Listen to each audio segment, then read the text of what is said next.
রাজধানীর উত্তরা র্যাব 1-এর কার্যালয়।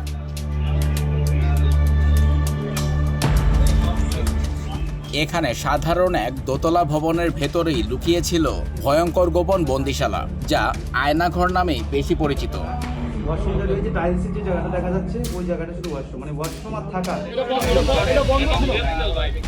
নিচতলার সিঁড়ির পাশে অত্যন্ত সরু একটি পথ, যেখানে ডানে বামে কোনো জায়গা নেই। মাথা নিচু করে ঢুকতে হয়।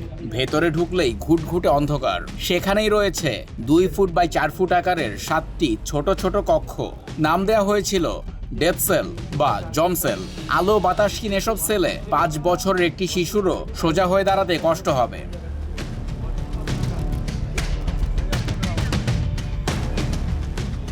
ট্রাইব্যুনালের বিচারক ও আইনজীবীদের সাথে নিয়ে আজ 1 আগস্ট এই টাস্ক ফোর্স ফর ইন্টারোগেশন বা টিএফআই সেল পরিদর্শন করেছেন আন্তর্জাতিক অপরাধ ট্রাইব্যুনালের চিফ প্রসিকিউটর মোহাম্মদ আমিনুল ইসলাম।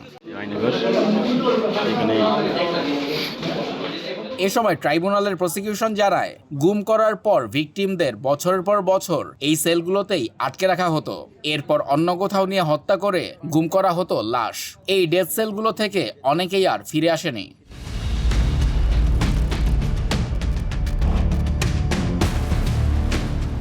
তদন্তকারী দলের তথ্য মতে পুরো ভবনে সেল রয়েছে মোট 29টি। সিঁড়ি দিয়ে নিচে নামলে দেখা মেলে আরও 10টি সেলের, যেখানে স্বরাষ্ট্রমন্ত্রী সালাউদ্দিন আহমেদকে ভারত বর্ডারে পাঠানোর আগে আটকে রাখা হয়।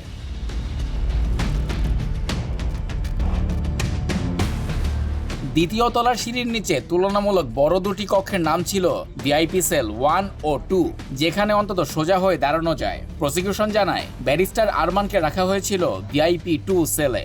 এর ঠিক পাশেই ছিল 3টি কক্ষ, যেখানে করা হতো জিজ্ঞাসাবাদ।